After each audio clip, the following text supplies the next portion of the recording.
Live from the City of Angels, you know it. It's MMT Sunday Evening Spectacular. Going to discuss a bunch of stuff, including Can.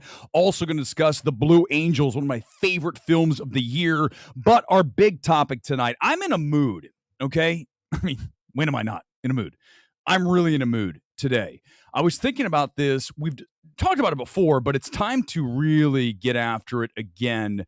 We have a major problem. And the fact that this is not an issue that many want to touch, that many want to discuss, is problematic.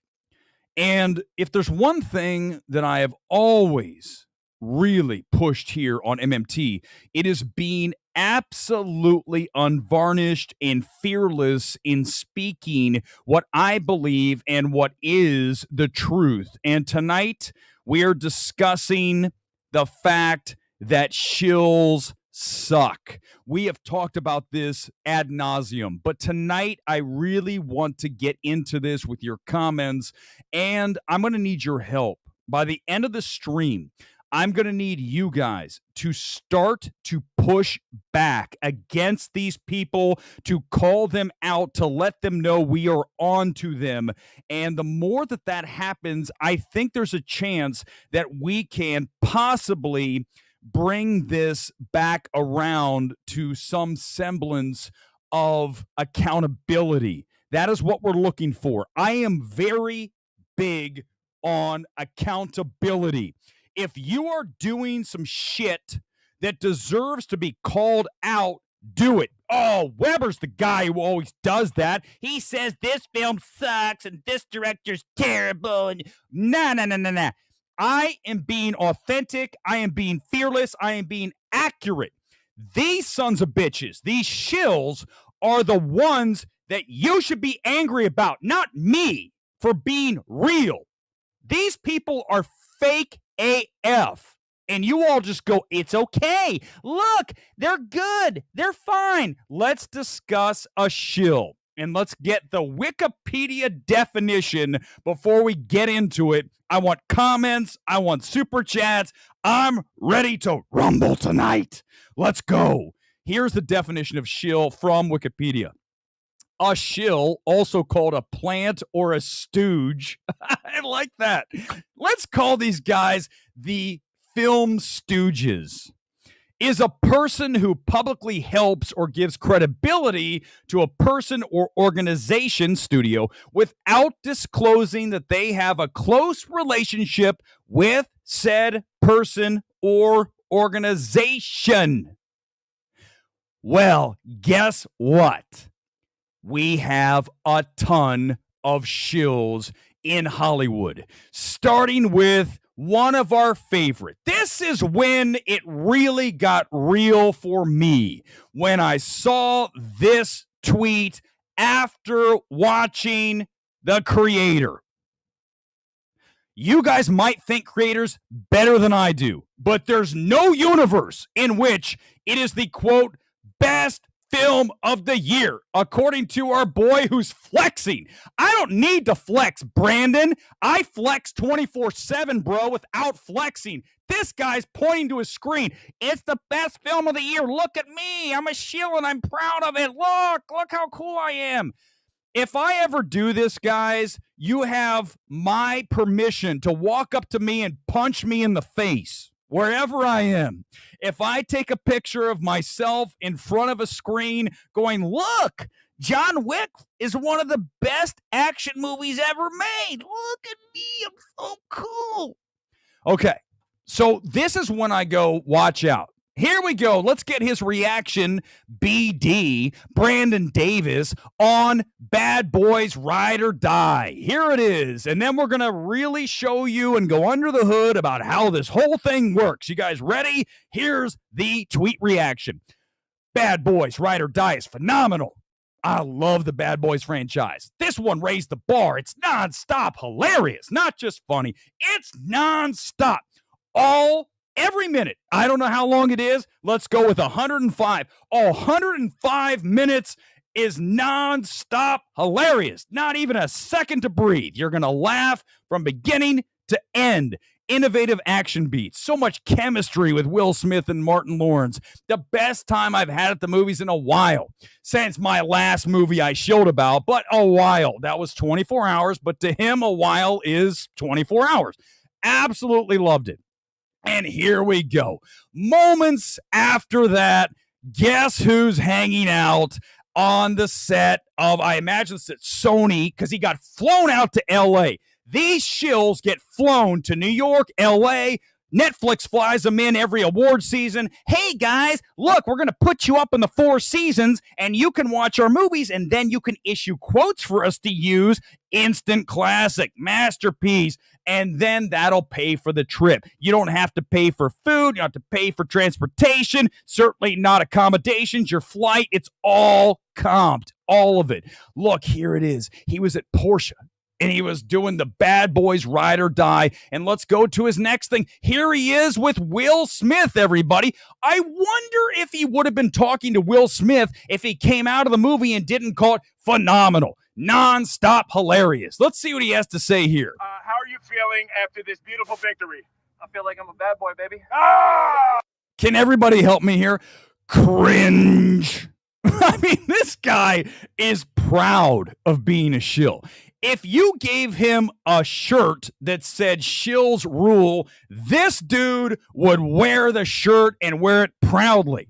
Kind of like our boy Soups, another one of the shills, wears a shirt with his name on it. Because that guy, oh my God. Let's continue with Brandon. Let's just keep going. Let's see what else he's doing. Oh, here he is. He's now doing more promotional stuff. He's in an obstacle race for Bad Boys Ride or Die. There he is racing. This was, I guess, right before he got Will Smith to hand him the megaphone.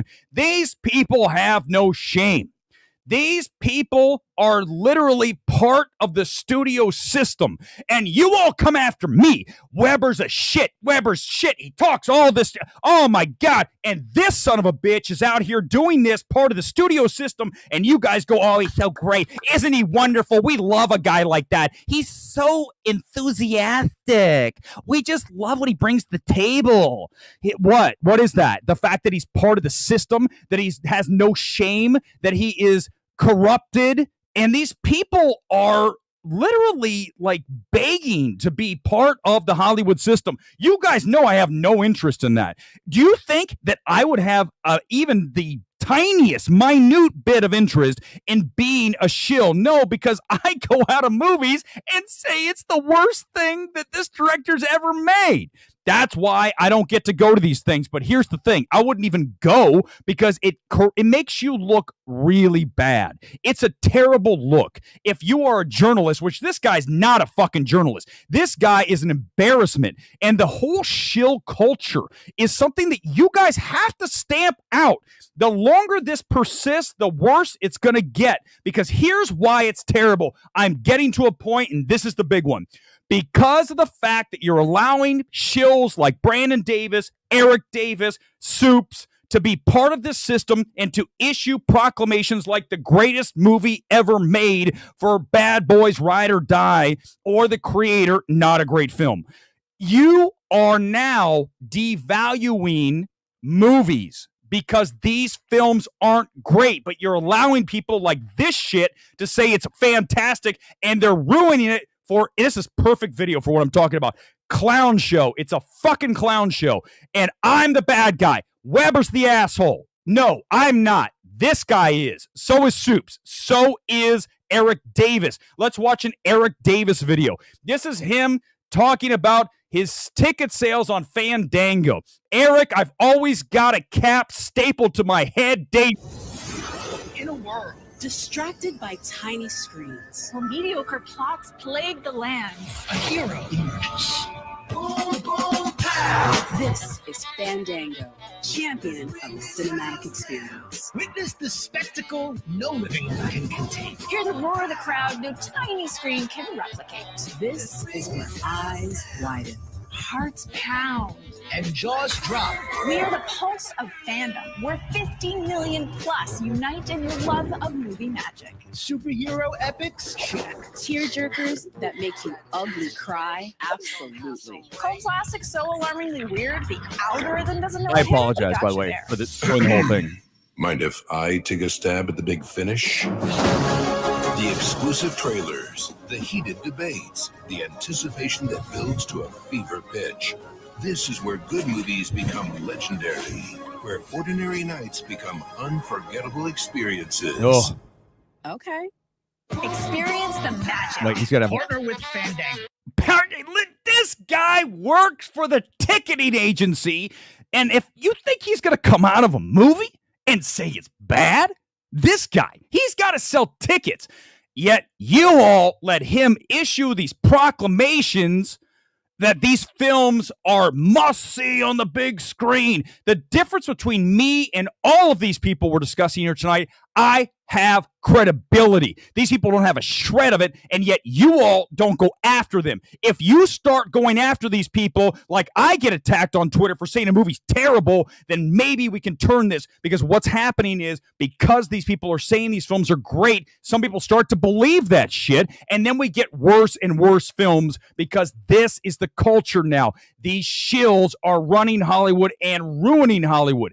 Back to Brandon Davis. Let's go and see. Here he is talking about King of the Planet of the Apes. They flew him out to L.A. Here he is at Century City. Dude lives in Nashville. They flew him out here to watch the movie. Then he goes and does the junket afterwards. Let me tell you what a junket is. You watch the movie, and then they say, here's the director, here's the star, and now you're going to discuss the film with them. Do you think that you could come out of a movie and say it's terrible? Do you think that if they flew me, let's reverse it, and I go to Nashville because I'm in L.A., and I go to Nashville, and I get off the plane, they show me King of the Planet of the Apes, and I say, this is not great. This reminds me of Avatar 2. Holy shit, I'm so bored. Do you think I'd be doing interviews after that? I can help you. No, wouldn't happen. But yet, moments later, here he is interviewing Wes Ball, talking about the Legend of Zelda game. See, this guy, not only does he come in and do all this, then he starts turning around and making content for his channel, talking to the directors about other things than the movie they're actually promoting. This is a disaster, this shill culture. And you guys allow it and have allowed it to become the menace to Hollywood that it is today. And until you start to push back, guys, we are screwed, because this is what constitutes great film discussion. People like this. Please help me here tonight to the comments on this Sunday night. Thanks for being here. If you have not yet, give me a like or subscribe. Do it tonight for that rant that was literally 11 minutes of me losing my shit. I'm going to try to settle down here, and I will now get into the show. Sean Edwards is another shill. Sean follows me on Twitter. No, he's still around. Sean's a shill. Okay, Rise of the Planet of the Shills. Here's the thing, let them block you. Let them block you, Raynell. The point of this is the more of you that attack these shills and push back against them for doing all of these things and then issuing proclamations and quotes for studios, then they might start to turn because they know you're on to them. If you play along, it's fine. It's no big deal. It is a big deal. And the longer that it persists, the more trouble we get into, because Hollywood will keep making shitty movies because these people will always say they're great, which they're not. Here he is, Warner Brothers. He's out here now. He's watching Furiosa. I'm sure he loved it. Look, I'm here. These people are like, I'm so cool. I'm about to watch a movie before you. Look at me. I'm the man. I'm the man. This guy is insufferable. I may be all kinds of things, but this guy is the epitome of insufferable, and he is destroying the world of film. If he calls himself a film critic, I swear to God, he should be thrown in jail. He should be locked away for 10 years for calling himself a film critic. He probably does. Let me see what it says on his bio, and I'm not talking. I can't. Okay. Oh, here, the Studley Geek. He even believes his shit. I I am a fucking stud. This guy has to, I know that. I don't have to proclaim it. I know it. They are brainwashing people 100%. That's the thing, right? Is it goes, listen, I know this is a bigger issue. Let's discuss for a moment, not just Sheldon in film criticism. Let's discuss what happened to us over the past several years when we saw COVID. I'm not going to go too far. I know a lot of you are like, oh, watch out. Here's what I'm going to tell you guys is you saw it happen over the past several years. We now have plenty of people in positions of trusted authority that are spreading propaganda, and you need to be better at spotting it. And we need to hold people accountable when they are those people that are part of the problem. And here's the issue. I don't know why I was built the way I am, but you guys know from watching this channel and just being around anything you read from me, you know that if I say I love something, it is heartfelt, it's authentic. If I say I hate it, same thing. You may not agree with me, but I am not and will never ever be for sale. It'll never happen. I have no interest. I would rather have a channel with 0 views and which is close than a billion views and give away authenticity and give away my ability to be unvarnished and not to pick a side until it's time to pick a side. I could never do an anti-woke 24/7 thing. Look at what Gore, listen, we already gave our hopes and prayers to Gore. I hope he recovers. But look at what Gore did when he attached himself to the anti-woke brigade. There's nothing wrong with being anti-woke from time to time, project by project. But to constantly make that's my hat, I'm always going to wear it. What hat would you say I wear all the time? None. I don't have one because every time I come on, you guys go, I didn't expect that. I didn't know what he was going to say because when you're objective, as much as possible, you're not going to play that game. I have no interest in being tribal. I have no interest in taking some side to get more views. I am passionate about my belief that this is a major problem, and yet I'm the one that is the issue, not these guys. Me. For what?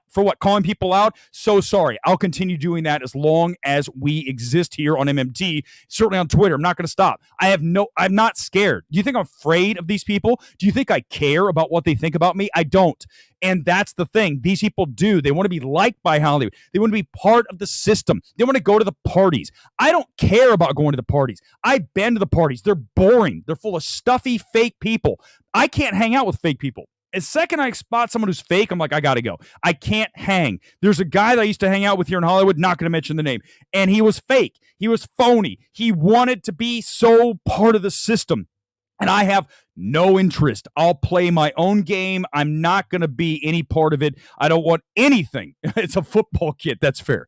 And by the way, congrats to Man City. That is why tonight we are wearing Manchester City, who wins the EPL by, was it 1 point over Arsenal? It was either going to be Arsenal or Man City tonight. One of my favorite kits. This is the, I want to say Hacienda kit from a few years ago. One of my favorites. Thank you. I appreciate that, Lizzie. I mean, the truth is that I know I can be maddening because you guys want me to say this or that, or you really want me to like this or that. The reality is I will if I will, I won't if I won't. I can't guarantee it. Furiosa coming up on Thursday. I'm excited to see it. Warner Brothers didn't invite me to see it. No big deal. Don't care. I mean, I'll see it Thursday. It's easier for me at Burbank. Also, I don't have to be shackled to the studio system where if I say Furiosa is totally disappointing, which I don't expect to, but if I do, then I'm going to get in trouble. They're not going to invite me to see Joker 2. I don't, listen, it's never going to work like that for me. I'm never going to say it's part and parcel. Well, I'm going to have to say this. No, that's why they know. They're fully aware. And the fact that they invited me to IF, which is extremely disappointing, is shocking. I think it was a mistake. The email definitely was not expected and supposed to go to me. So it did, and that film is absolutely disappointing. We'll talk about that in a minute because there's a tweet that I got sent today that I think is very appropriate to the discussion we're having tonight. In fact, let's just go to it right now, because when I saw this, I think it speaks to everything that I just talked about. And here it is. This is from Hooray for Erick on Twitter today. I got this reply to my Blue Angels. We'll talk about Blue Angels in a minute. I'll get to your comments. But I want to say I love Blue Angels. It's a great film, especially in IMAX. More on that in a minute. But why do you love movies nobody's heard of? Talking about Blue Angels. I think the more marketing a movie has, the more you'll dislike it. Let me help you, Eric. I have never once liked or disliked a film based on the P&A spend on a film, the marketing spend on a film. Never happened. I don't care what the budget is. I didn't dislike and think that The Fall Guy is a disaster of a script, especially on the back half, because of the budget. I just think it's totally underwhelming. And you look at this summer, we talked about it. We're in trouble in Hollywood, guys. We have had a terrible run of movies to start summer. You're talking about Fall Guy, extremely disappointing. You're talking about Kingdom of the Planet of the Apes, boring as hell. Then you've got If this weekend. Underwhelming. Wow, that one was really hurtful because I thought that could be something. And then Strangers, terrible film. One of the worst of the year easily when we get to the end of the year. 4 in a row. Hollywood is in crisis mode because at this point, here's what's happening. We have a bunch of people. I say it all the time. Let's do it again. Those of you who've never seen this, here we go. Whoever's going to rant again about Hollywood.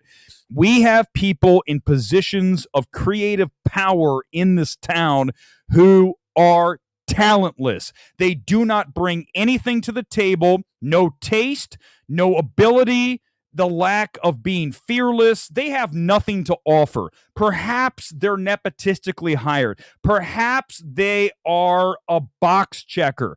Perhaps, and yes, that includes DEI. Perhaps it's one of these things. Let me tell you something. Going to the Blue Angels, we'll talk about it momentarily. What is amazing, that film. But there's a part in that film where the leader of the Blue Angels talks about what they're looking for in the next crew that's going to fly those planes. He says, number one is talent. Number one is talent, not in talent. What do we always talk about? Can you back it up? Merit, talent. Number two is, do they get along with the team? And then the other one is, do they like their personality? So you've got those three things. But the number one thing is talent. If you are on a plane with other dudes flying this close, I'm not even kidding you, inches apart, you better hope that the people around you are talented, because if they were hired because of a box check or because of a race or because of a sex or because of whatever, you're fucked. And that's the problem with the world today. We need to start going back to Hollywood. All the time I have to say this, and I'll say it forever because I'm not wrong, and that's why no one ever comes after me, because every time I say this, I'm dead on. This has nothing to do with the color of your skin, the sex, whether you're gay, straight, trans, doesn't matter. Do you bring something to the table? Are you good at this? If you're not, you're out. I don't care what your story was growing up. I don't care if you grew up on the wrong side of the tracks. I don't give a shit. Are you talented? Good. You're in. That's it. Nothing else matters. And the fact that Hollywood is still playing that bullshit, DEI, all that crap, we're going to hire this person because of the color of their skin or because of their makeup, whatever it is. Garbage. Fucking garbage. I hope you're not watching this channel because I'm a white guy. Who cares? You're a human being. So are you. That's all that matters. And no one can attack what I just said because it's dead on. Every single time I say that, I nail it. You can't attack it because it's right. And the sooner that we get to that space, we don't give a shit about box checking and we go for the best possible person, we are going to start to ascend again as a society. Instead of all this politics, instead of all the bullshit, who do you know? What can you do for me? This whole town is run on that. And look at the writing. The writing in Kingdom of the Planet of the Apes, garbage. Fall Guy, trash. Strangers, terrible direction. Rennie Harlan. We have talentless people that are in positions that matter if you have talent, and you can't win if you have shitty people playing those positions. You look at the NFL, you look at the team, and any team that has any starting position, do you think they're hiring that person? They're putting them out there as QB1, WR1, HB1 because of the fact that they're a box checker? No, you're putting your QB1 out there, the guy who's going to win you the games, the guy who's got the best arm, the best mobility, the best field leadership. I don't understand why we don't do it that way. It's stupid as fuck. I'm tired of this shit. And all the people that play that game, you are the reason the world sucks now. And the world generally does suck. It just does. I would agree with this. Wing IT. I say this all the time. If not the deep state, there is a faction of people in society that we don't see that are pushing agendas. There's not even a question about it. And that's the wild part is, you talk about a Disney and everyone gets angry at Disney because woke this, woke that. Okay. In certain circumstances, I'm on board with that. If it feels, remember, whenever something, it's not about woke, anti-woke. For me, it's when I'm watching a film and something feels forced. I remember watching a film one time and the friends came over and it was literally one of every race for a friend. I'm like, it's so obvious what you're doing here. Here's the Rainbow Coalition of Friends. Don't do that. It takes people out of the movie. If you are going to do something in your film and check a box and get someone in there because of something that is inauthentic or forced, you're ruining your product. So that is anti-woke, right? That doesn't mean we don't want to see all different sizes, shapes, and colors on the screen. It has to be authentic. It cannot be wedged in. And that's where you all get angry, is when you're like, here's an agenda. There is definitely agenda getting pushed. And you all say, well, Disney keeps going with the woke stuff. Here's the thing that I think a lot of you miss. Do you think Disney's going to stop doing this? If you do, because their films are failing, because we're seeing some of these films come up way short, the shows are bombing, whatever it is, and they keep doing it. Why do you think that is? Because the agenda's getting pushed. It doesn't matter how much you push back, they're still going to push the agenda. I talk about this with the state of roads in LA. Look at this town. It's a shit show. I don't know where you live, but I promise you your roads are shit. Not as bad as here. There are potholes everywhere. Everything needs to be repaved. Today, drive down to Orange County.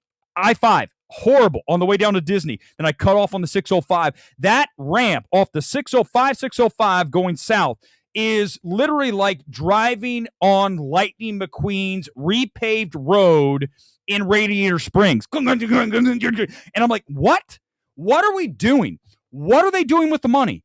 That's the thing. Here's the reality. And this gets back to this comment, which is great. Someone said this on Twitter, and I agree with this.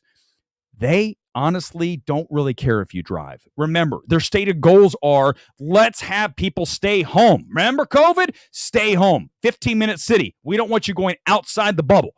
So do you think they want roads to be good? No, they purposely don't want the roads to work. They'll patch them together so that you can sort of drive on them.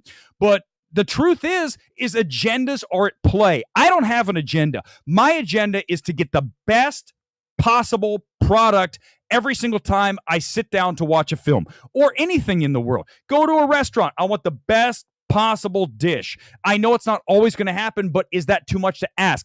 I don't care if the chef is white, black, Hispanic. It doesn't matter. Why? Why does it matter? That's the thing. Yeah, you know I'm right. I'm always right. 100%. But listen, the world's corrupt. It's all coming back to the shills. Shills are corrupt. They're part of the system. They don't have a problem. For whatever reason, I can't explain why, I will never be part of the system. I will operate outside of the system. I will do what I need to do. I'm not going to ever be like, I need this. Can you please let me be part of your big club? I got news for you. No. When I was in a fraternity back at Ohio State University, I lasted not very long because I had to deal with all the bullshit from the fraternity, the hazing of the stuff that I saw. And at the end of the day, I'm like, this is stupid. I don't want to be part of this. For whatever reason, a lot of people want to be part of like a pack. Like, I want to be part of a dog pack. So I'm a cat person. Can you imagine this? Cat person, not a dog person. Because I am the cat. I am definitely not a dog. And that's why these studios will never hire me. I'll come in and say, this person's bad. But Erick, they are I don't care if they're protected. Are they talented? That's it. That's all we're talking about. I don't care. No, they're not. Then get them out of here. Get them out of here. Les Grossman. The sooner that we get back to that in the world and people of talent are in positions rather than people who were put there are in positions, maybe we'll do something. But remember, corruption runs wild. People want power. They want money. I don't want those things. I know.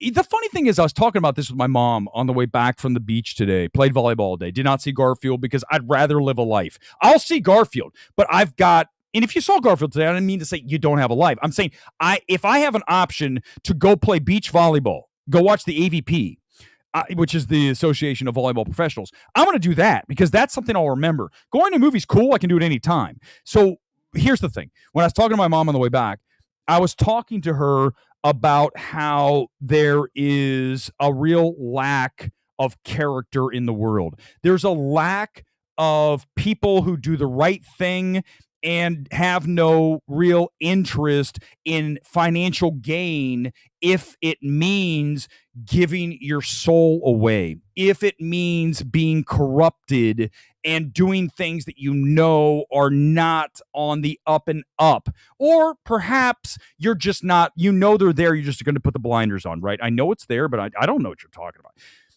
There's too many people in the world who have no problem doing that. And I don't know the answer for that, why, but unfortunately, power and money and sex are three big drivers of a lot of people. And at that point, you really are a shallow, empty human being. And let's be honest with each other, Hollywood's full of those people. I mean, literally, so many people on here will do anything to be famous, to have a job in entertainment. They'll take whatever it is and do it. And it goes back to our main topic here tonight, talking about the shills. They're so desperate and so happy to be just tangentially connected to Hollywood. They'll do whatever that the studios tell them to do, say something about a film, do whatever. It's a real problem. It'll never, ever happen with me. It's never going to happen, Lizzie, because the reality is that what I just said would get me fired at a lot of places, even though everything I just said is true. Everything that I just ranted about for the past, my God, are we at a half an hour already? For the past 30 minutes is accurate. Nothing I said was wrong, not a single thing. And they know it. Anyone who watched that be like, he's right. What are you going to say? It's not the right way to think. What? No, we're not playing that game. Don't tell me how to think, okay? And that said, listen, you might love a movie that I hate. Conversely, other way around. It is what it is. You know, don't take it personally. Yes, I have said you have no idea what you're talking about if you love Babylon. I'm not going to lie. The Whale, one of the worst award screenplays ever. When you look at some of these films, I really have no negotiation with it. That said, you can tell me to F off. It's all good. I mean, that's part of the fun. You know, I go back and I watch Siskel and Ebert all the time. They are hilarious. When they don't agree, they cut each other up. It's brilliant because they're so firm in what they believe to be their evaluation of the film and their experience with it that the other one's not going to change their mind. It's amazing. You got to go watch old Siskel and Eberts. I was raised on Siskel and Ebert, from PBS to syndication.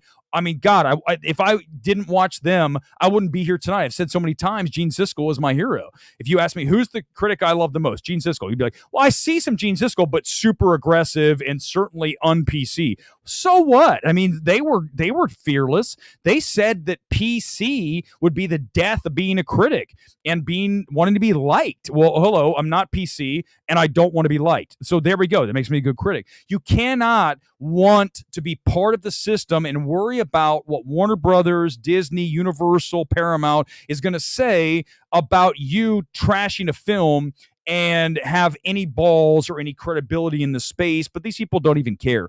Soups is just happy, moved out here, right? He's happy to be, hey, look at me. I just went to the new X-Men house. Look, here he is, by the way.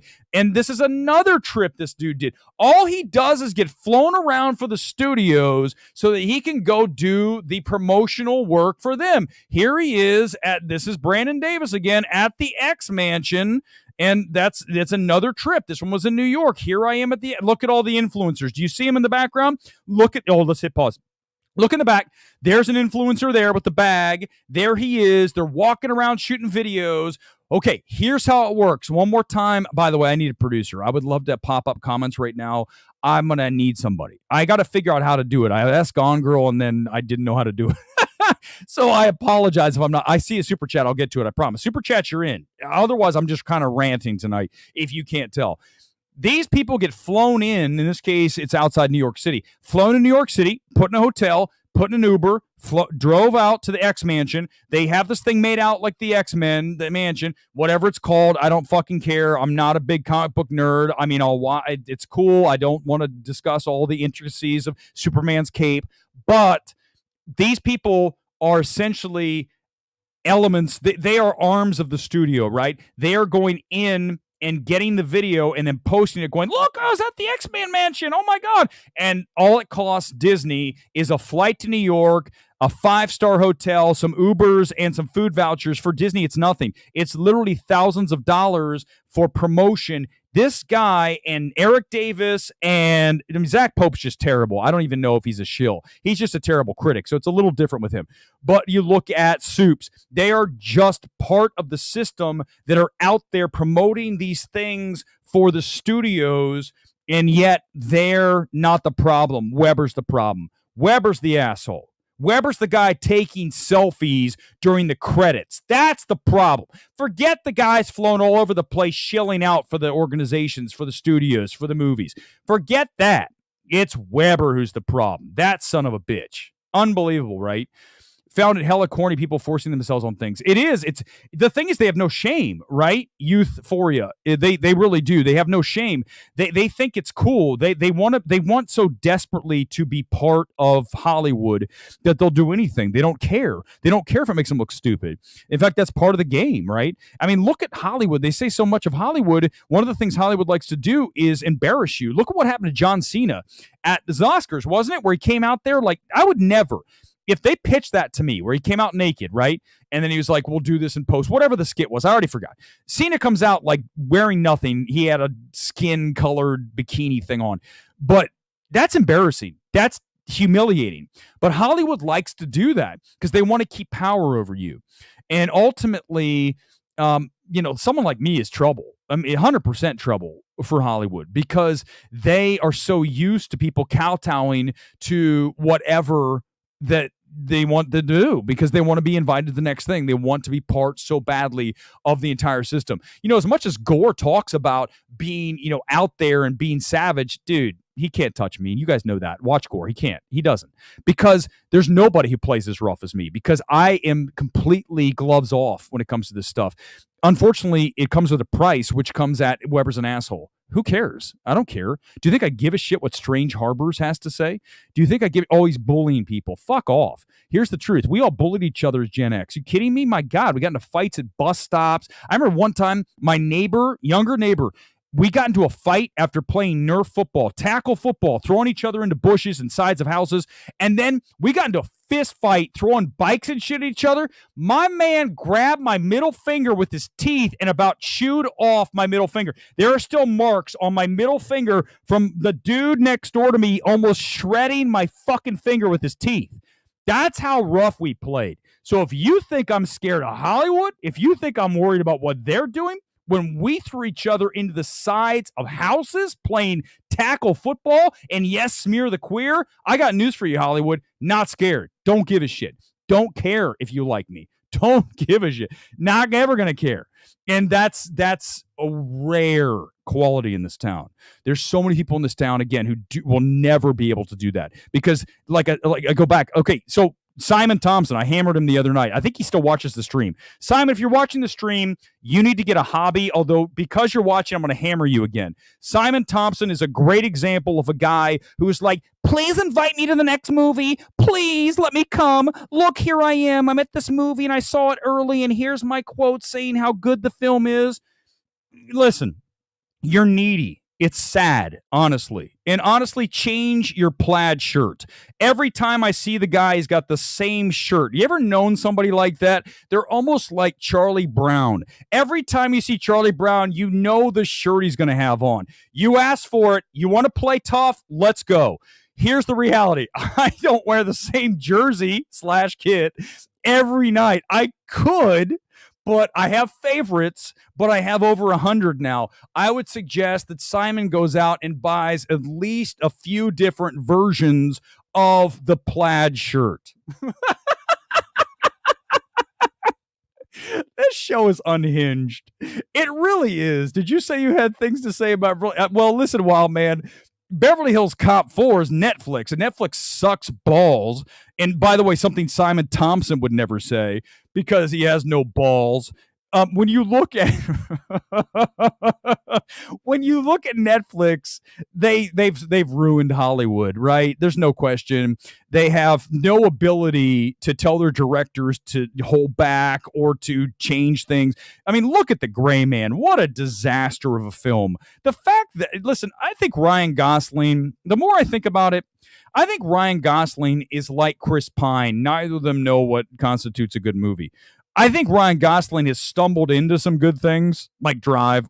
God almighty. But when you, like, I don't know how he didn't think Fall Guy was terrible. I don't know how that he thinks that The Gray Man was smart to do, especially a sequel. I mean, if I saw The Gray Man, if I was in The Gray Man and I went to the premiere and they're like, here's the movie, and I was in the movie, I'd be like, oh, fuck. Oh my God, I'm going to go into hiding for a few weeks, maybe months, maybe years. This is terrible. But Gosling's like, let's make another. What? I sometimes I go, what are you doing? I know he said he doesn't want to do things that are, his daughters, and dude, I don't listen.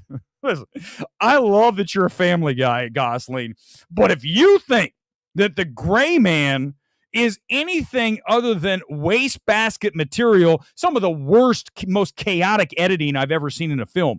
That was when my Netflix relationship went to hell, when I went to the premiere and I came out and said, this is garbage. I came on the stream, go watch it. Just destroyed the film for like an hour.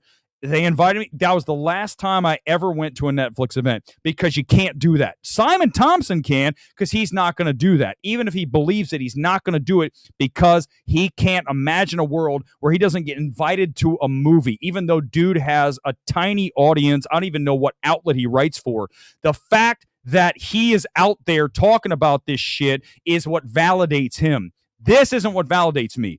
I have many other things going on in my world, and hopefully you can tell. Like I said today, I didn't see Garfield. I went to go watch beach volleyball and play beach volleyball.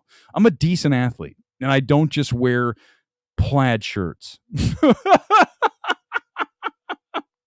No, boop, Netflix. No, actors, listen, yes and no.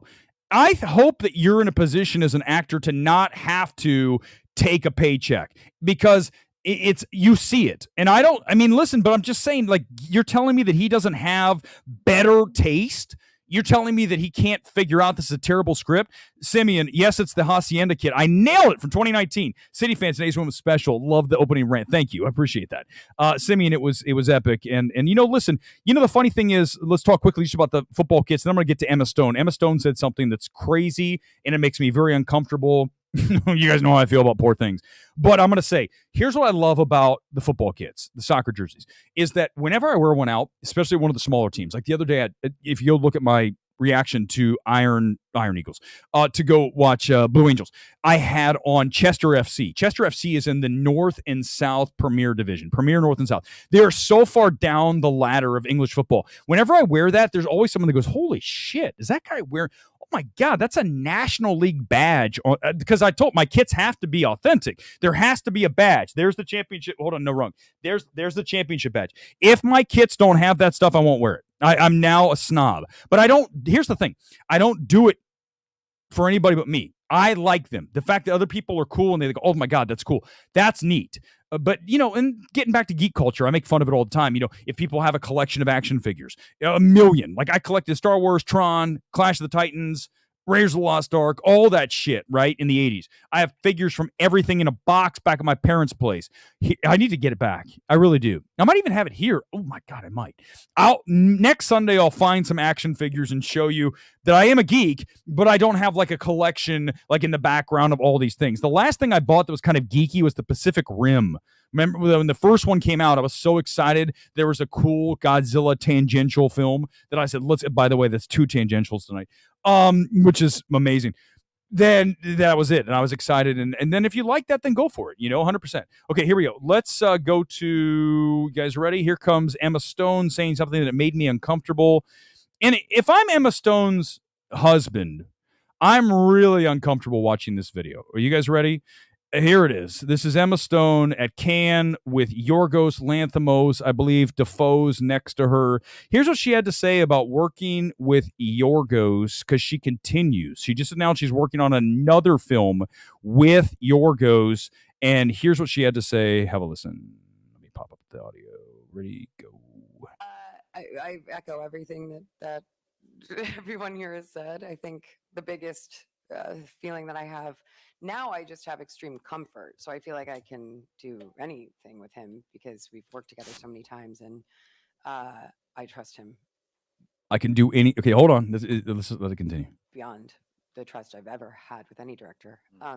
So, and I've been lucky to work with great directors, but we just have something that I can't explain, and I'm so grateful for it. So, yeah, it just makes sense to me. Okay, let me ask you this. This is your time. You come in. I'm going to fire up as many comments as possible because it's fresh. I can get to it. If you were Emma Stone's husband, would you be uncomfortable with what you just heard, her lavishing praise on Yorgos, working with Yorgos now? I believe this will be film number 4 in a row. She is exclusively working with Yorgos. I'm only going to say this because it's a rumor, but there's a rumor that they might be hanging out. All I'm going to ask you is, if you are Emma Stone's husband, are you uncomfortable with what you just heard?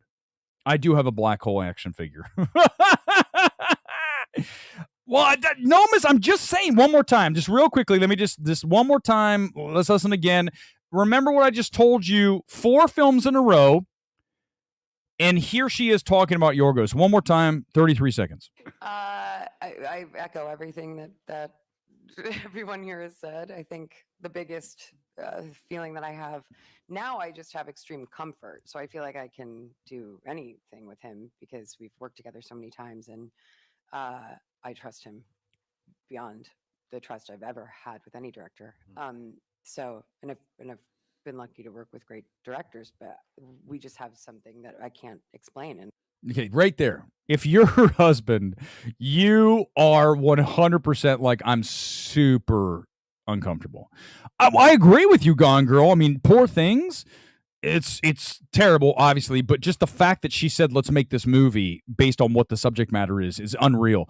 I heard this film is really weird, too. So we'll have to see what happens. I'm just telling you that was weird. That's all I'm going to say. Is when I saw that, I go, wait a second. Whatever. Hey, listen, I'm not going to throw stones because if people want to do that, they can. It's not hurting anybody. They're cheating. If the husband, whatever. If I don't know. I have no idea. Here we go. Let's go to Francis Ford Coppola's Megalopolis, and this is a $120 million film. Okay? And he financed this on his own. My man loves burning cash, okay? Coppola's like, let's go ahead, and he financed this thing. Obviously, he's got a ton of money. Guys, think about how much money he's made over the years from just The Godfather alone. That trilogy. How much money in all of the residuals and all of the payments over the years of those films, theatrical runs, video, the archival, everything going on. And he's Apocalypse Now, all the films. So he's got the money. He just is like, listen, $120 million of his own money, and he made the film. I can't wait to see the film. Right now, no one's bought it. But he says here, my children, without exception, have wonderful careers without a fortune. We are fine. It doesn't matter. All of you here, the money doesn't matter. I do like what he's saying here because I agree with that. What is important are the friends. A friend will never let you down. The money may evaporate. So he just says, whatever, $120 million. But here's the thing. Is that now that we're just days, it's so much, but listen, here, it's all relative, Raynell. It's all relative. If you have $1 billion to your name, 120 million is a lot, don't get me wrong, but it's also not all of your money. So I think people like lose their shit over, someone spent this much on a shirt, or, I remember Tom Cruise bought Surrey Cruise some $1,000 blanket. I'm like, you know how much money? $1,000 to Tom Cruise is less than a penny to us. Less than a penny. Yeah, I did see that. It's going to screen in IMAX, which is weird because it doesn't have a distributor yet. I would pick the film up for really low. If I was a distributor, I would grab it for whatever a really low price is. I would never pay, because it's not going to make much. I would pay maybe 10 million max for it. He probably wants way more. But I would just get in the bidding up to about 10, maybe 15. So we could maybe lose a little bit of money. But let's just say, unless it's a disaster, I mean, it seems like it's not great. Okay. It sounds like it was a really ambitious disaster. And if that's the case, then you're not even, excuse me, burping. You're not even going to buy it because you're like, this isn't going anywhere. Like even Apple, even though they have money to burn, they don't want it. And I understand that. He could have made something small. We talk about this all the time. You know, the movie I'm writing right now. By the way, I want to say something tonight. We're making really good progress. Me and my writing partner are making really good progress on this script. Here's what I'm going to tell you guys, and I'll get back into comments and all this, is that the movie that we're writing is not expensive. The movie that we're writing is, guess what, everybody? Grounded. The movie that we are writing is Hollywood-centric, but it is not going to be Babylon. Here's what I promise you. I am certain. I am 100% certain, and you guys know I would not say this. I am my hardest critic. I'm toughest, no question. I'm not. Listen, this show is not great often. No one is going to argue that, but it's me ranting and raving. Who cares? I don't have anyone to. You guys, you watch. It's awesome. I love the fact you do. But here's the truth: is that I would not tell you that the script that we are writing right now is going to be really good. Not so really good.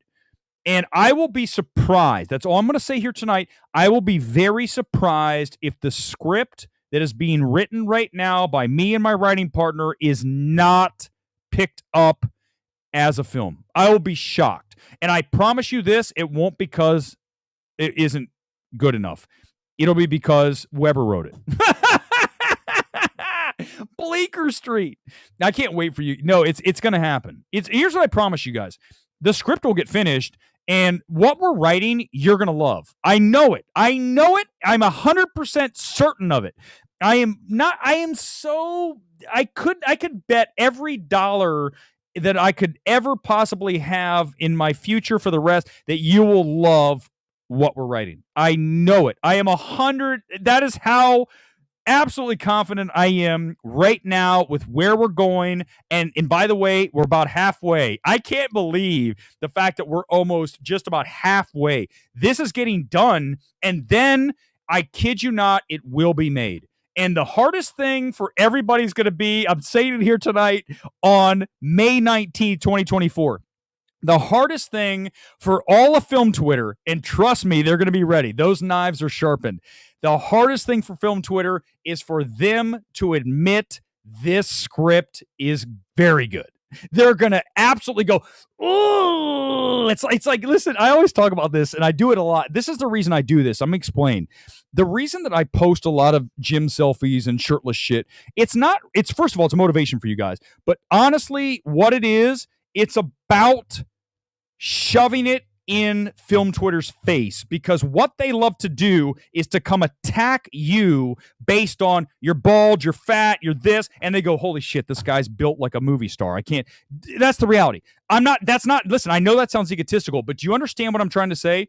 When you shove it in your opponent's face like that, they crumple. They go, my God, I don't know what to do. And when this script is done, and it will be very good, they are going to go, fuck, I don't know what to do. We can't win. Here's what I'd recommend for those of you, the strange loser harbors of the world, the film Twitter knobs out there.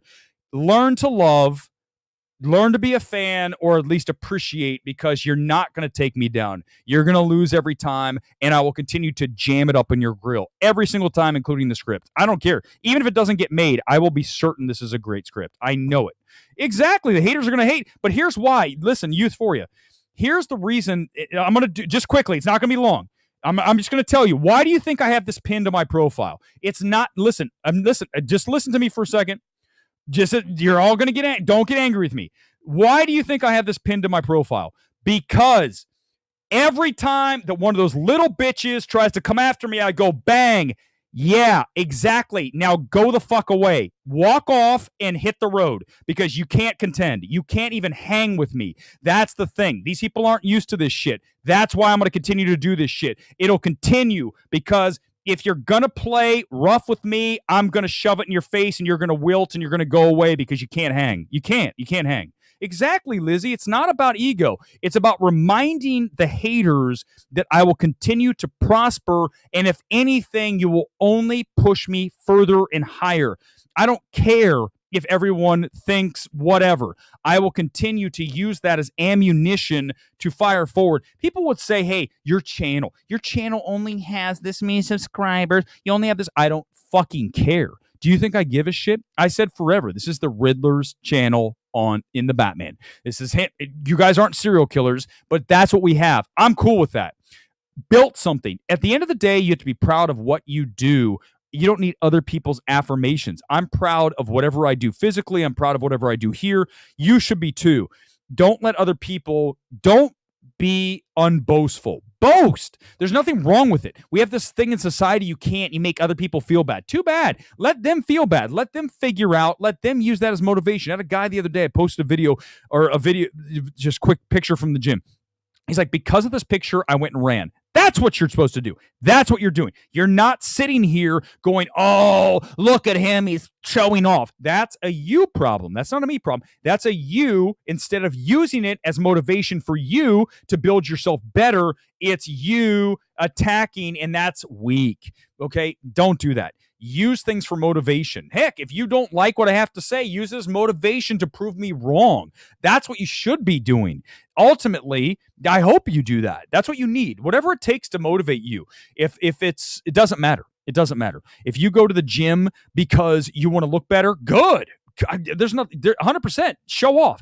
If you want to go to the gym to feel better, do it. You will. Whatever it may be. Don't worry about other people's reactions to it. The less you care about that, the further you're going to go in life. And even if you don't, you won't care. You just live life on your own terms. Most people are afraid to do that. Don't do that. Script will sell, I can guarantee. Listen, I promise you this right now. I have a lot of contacts.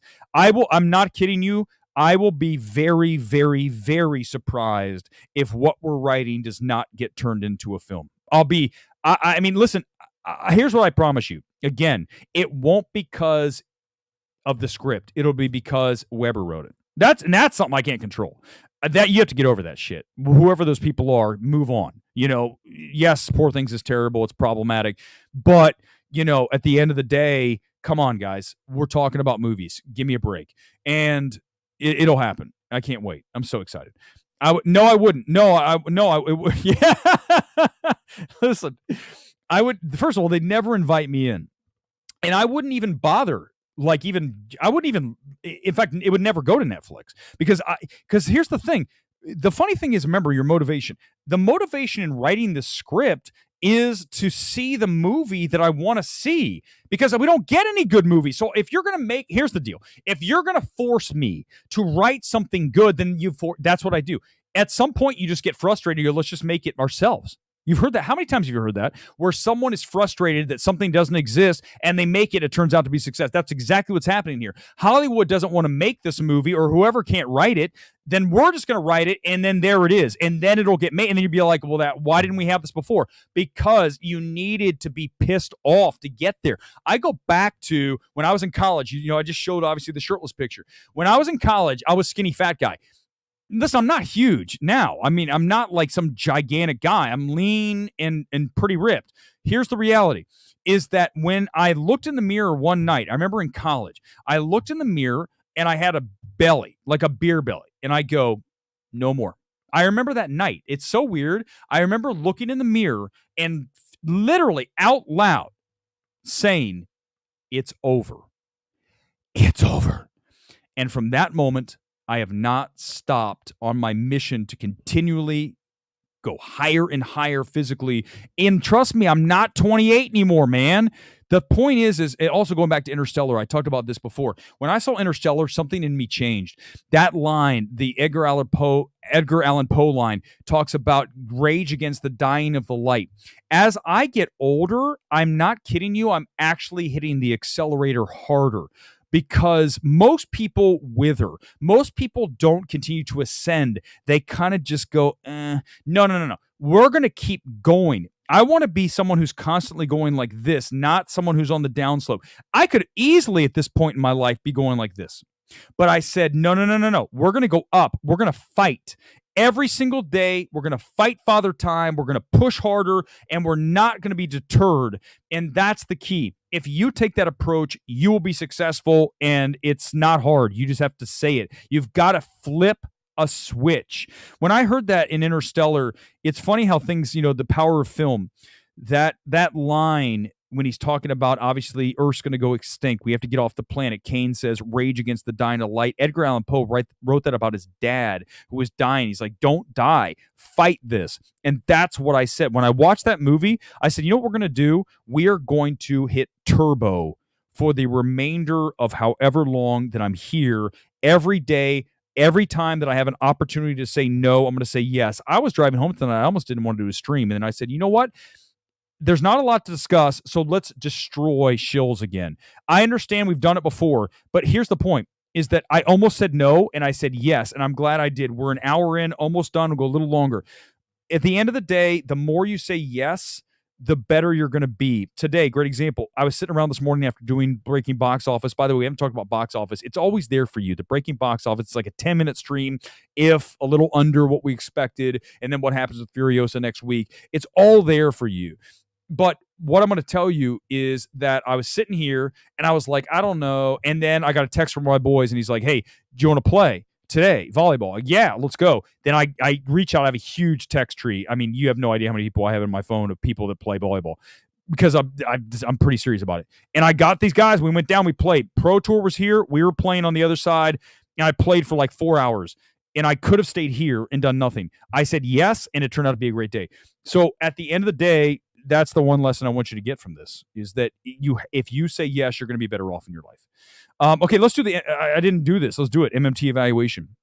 It's time for The Blue Angels, which, by the way, is now in IMAX. It's only there right now. You need to get out and see this today, tomorrow. You've got to go, because it's going to be gone as of, I believe, Wednesday. Okay, let's watch the trailer, a little bit of it. Hopefully they won't hit me with a copyright. If they do, then I'll just edit it out. But here we go. Let's get the trailer, and this is The Blue Angels in IMAX only for 1 week. Get out and see this movie. I'll tell you why momentarily. Let's pop it up. Let's go here, and let's pop it here, and here we go. Stop, because I'll probably get hit with a copyright or something. Let's go. I'm going to stop. I'm going to tell you, you have to do this for me this week. First of all, you got to attack the Shills, right? You're going to do that for me. But the other thing is, if you don't want to super chat, if you don't want to do, that's fine. This is how you pay me back. Honestly, this is better. You go see this film, and you see it in IMAX. This is why that format was invented, to see a film like this, put you in the cockpit, get you into that diamond formation where they're flying, no joke, inches apart from one another. It is spectacular on the biggest screen. I sound like Eric Davis now, but when I say it, I mean it. This will not play the same at home as it does in IMAX. It's an Amazon movie, so you'll get to see it on Prime in a few weeks. You gotta go see it either tomorrow, Tuesday, or Wednesday. It'll be gone, and you'll be sad you missed this thing. The personalities in this movie are very likable. I think, like any documentary, you need to have people that are in your film, whatever that is about, that are interesting and hopefully likable. Doesn't always have to be the case. Queen of Versailles. Talk about an unlikable couple, yet that movie is fascinating. This film has a bunch of Blue Angel pilots and wannabe pilots, and their grueling schedule as they go from training to shows over the course of 8 some odd months.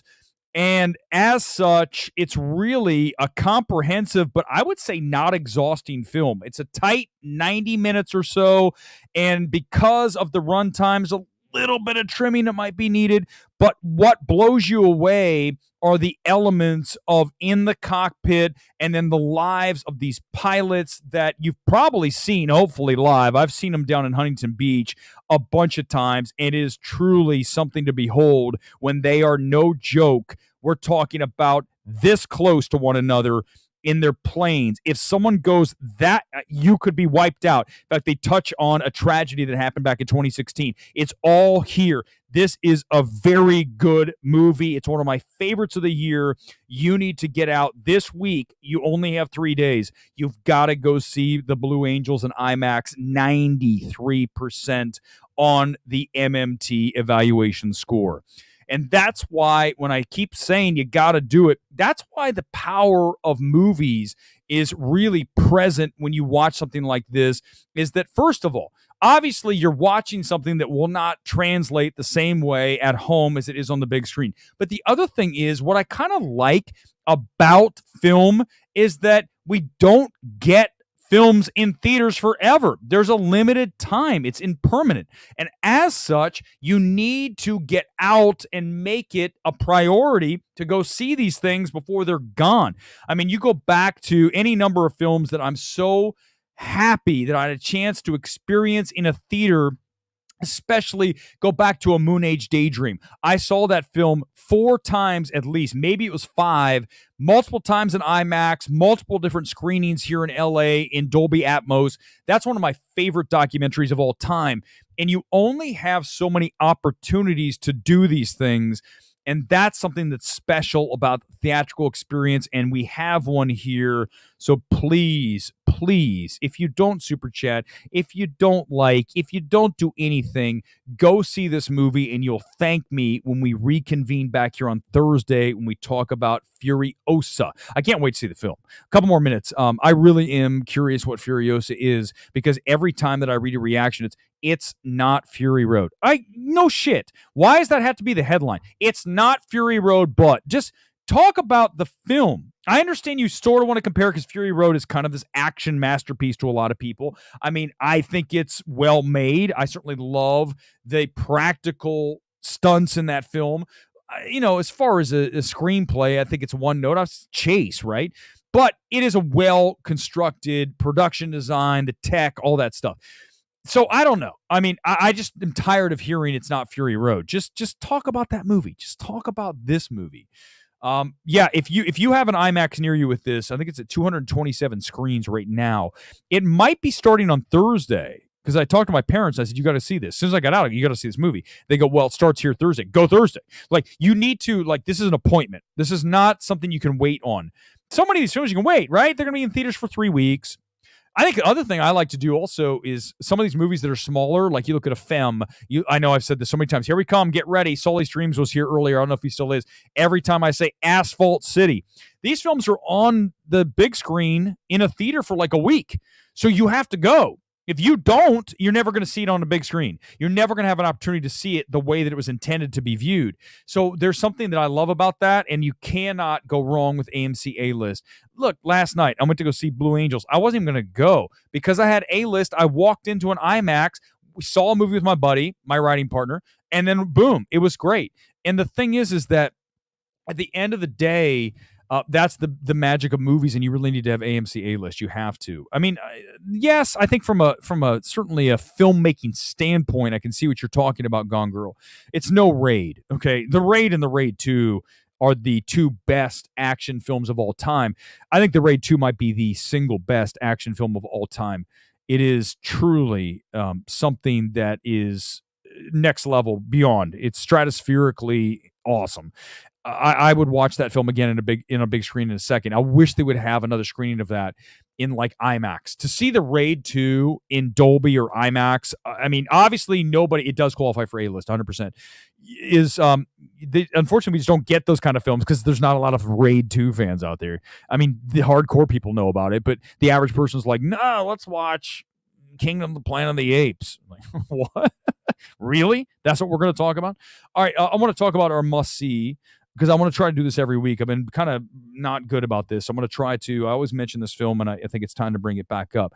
I love the Dardenne brothers. I remember watching L'Enfant way back in, I want to say 2005, and I was still budding film voice. I was trying to figure out what my life was going to be. I was doing news, and I remember I was living in Milwaukee at the time, and I went to go see L'Enfant, and I was not familiar with the Dardenne brothers, but I remember just watching this film. And do I think it's a perfect film? No. What I love about, what I want you to watch when you watch L'Enfant, I love the Dardenne brothers filmmaking, the cinema verite. I love a grounded, almost documentary. I mean, we said this how many times? This is where it all stems from. I remember distinctly sitting through L'Enfant going, this is what I love. Like, I want a movie. If I make a movie, it's going to look like this. I don't think the script we're writing will be like this, because it's not right. It's not quite the movie for this. But I will, once we get this first script done, I already have script number 2. I really do. I honestly have script number 2 done, essentially. It's all in my head. I just have to get it out and work with my writing partner. But I want to make a film that's very much in this vein, a Dardenne brother. And you go look at Sound of Metal. That's a great example of a Dardenne brother influenced film. I think also when you look at Derek Cianfrance, he's got that same thing going on in Place Beyond the Pines, Blue Valentine. It's the same kind of raw, unfiltered, again, documentary, cinema verite, filmmaking. That's what I want to watch. That's my kind of stuff. And I would point you to L'Enfant as a film, or any of the Dardenne brothers. 2 Days, whatever nights. That was, I think, one of their more recent ones. I want to say like 2014 on that. They have a very huge catalog of films. The Kite, something like that. They have a bunch of stuff. Go watch one of their films. You'll see what I'm talking about. You'll know. I mean, you guys know what cinema verite, but when you watch one of their films, you'll be like, that's it. I really should start a script club. Well, we could definitely start getting rid of some things. For what? Listen, at the end of the day, it really is. Thank you, Mark. Hey, Mark. And listen, I think Mark's really smart. I don't know who Mark is, but Mark, the fact that you agree with me, then you're like, this guy's good. The thing is that's the beauty of the other thing about the film Twitter. Film Twitter goes Weber this, Weber that, and then I break out a L'Enfant, and they go, fuck, man, he knows his shit too. Damn, man, I don't know what to tell you. And that's the reality is that I do know my stuff, and I do love film, but I also am a loudmouth, and and it is what it is. It's a weird package. I'm not going to lie to you. But when you look at writing a script, I think what you're always coming back to, you have to ask this question all the time. What is obviously the intention? What is the purpose? What do they want out of the scene? What is the reason for this character to exist? And what do they want out of any given interaction? And when you view it through that lens of what does this person really desire? I mean, if I'm writing a movie about Shills, which I'm not saying I am, but I am going to write it through the lens of wanting to be liked. That's the number one thing. Wanting to be part of the crew, part of the big party. And through that lens, that's how every motivation your character is running through, is that through that, I want to be part, needy, I have to be this. And when you have that, it really kind of makes it easy to write, because you always know what your character is doing, because they always have this intention. And I think that's really that simple. We watch so many scripts where these people, like, look at William H. Macy's character in Kingdom of the Planet of the Apes. Terrible. It's not well written. It's like, and then the way they do the character, it's terrible. Like, let me tell you, if I wrote Kingdom of the Planet of the Apes, and what I wrote about William H. Macy's character was what made it to the big screen, I would retire from writing. That's how terrible it is. And the fact that Hollywood thinks that that's good is embarrassing. I mean, I'm telling you guys, when this script's done, it's going to be, I want to say great, but very, very good. I know that, because I'm not going to bother with something that's not. When I do a live stream, some are good, some are bad, some are horrendous, some are okay. But when I'm doing a script, I've got time to think this out, to get it right, and then here it is. I am never going to attach my name to something I don't believe in. If this script isn't good, which I already know it is, I'm good. But if it wasn't, if it weren't good, I would just not even make it. It'd be over. We just stop. No, I'm not. I can't do it. I don't want to say anything about it, because I want to get it done. But it's going to be everything I just talked about, grounded, Hollywood-centric. And I think, without question, the film I want to write, and we are writing, is going to be definitely not an upper, but also not a downer. It's going to be, I think, what a lot of us experience in life as we get ready to wrap here tonight, is a melancholic. It's going to have kind of an indifference to it. And I think that a lot of us experience that from day to day. We just don't see it enough on the screen. What was this all for? Okay. And I think that is a real true, if we can tap into that feeling with what we're writing, which I believe we are, that's so powerful, because I think we all do. At the end of the day, when I go to bed tonight, I'll probably think to myself, what was this all for? I don't even know. But I'm sure you all have those questions. And I think our meaning and what am I really trying to get out of this world, and what am I trying to do with my life? These are things I always ask. I ask myself that every day. I'm sure you do too. No one knows everything. Nobody has it all figured out. Remember that. And except for Brandon Davis and Eric Davis and Soups, they have it figured out. Bringing it back to the top. They have it figured out. They will shill until they cannot shill no more. And of course you do, because it's exactly right. Listen, again, you should have those questions. And I encourage you as we get ready to wrap here tonight. I really am wrapping. I'm tired. It's over an hour. God, an hour and 15. It's too long. Too long. This show's terrible. But that's a funny thing is I don't really judge myself. At the end of the day, the show's over and I just say to myself, it's fine. That was good. That wasn't. Don't really care. Because the more you don't give a shit about what the actual end result is, the better off you are. Not in a script. The script's got to be good. But in a live shoot situation, if you start worrying about if I say this right or wrong, then you're going to screw up. I think it's best to just go bang, bang, bang, unload, live, bang, bang. That's why we do everything live. Whenever I tape something, I just don't like it. Because every time I start to tape it, like some of those reactions out of theater I do, I've had to do multiple times like, no. We don't do that shit. We do it live here on MMT. It's a pleasure. I'm back here on Thursday night for Furiosa. Live, out of theater reaction. I'm going to look for that about 8:30, maybe 9. I'm going to try to see an earlier thing. It's long, though. I'm going to need a few minutes to stew. Just a second. It doesn't take me long, but I need to at least get all of my ups and downs with the arrows and with the thumbs. I got to get that all ready. So it's going to take me a second, and then I'll get all that together. We'll discuss it. I want to like the film. I wanted to like If. I didn't dislike If because of the marketing budget, like Erick said on Twitter. But no, never. We're never going to do that. Doesn't matter. I didn't love Challengers because it was a $50 million film. I would have loved Challengers if it were a $2 film. Doesn't matter. Film's great. I love Challengers. I love Blue Angels. These are two very good films. Unfortunately, we had a bunch of shitty films. Go see Blue Angels. That's your homework. I'll see you Thursday night live on MMT. For now, peace out from LA.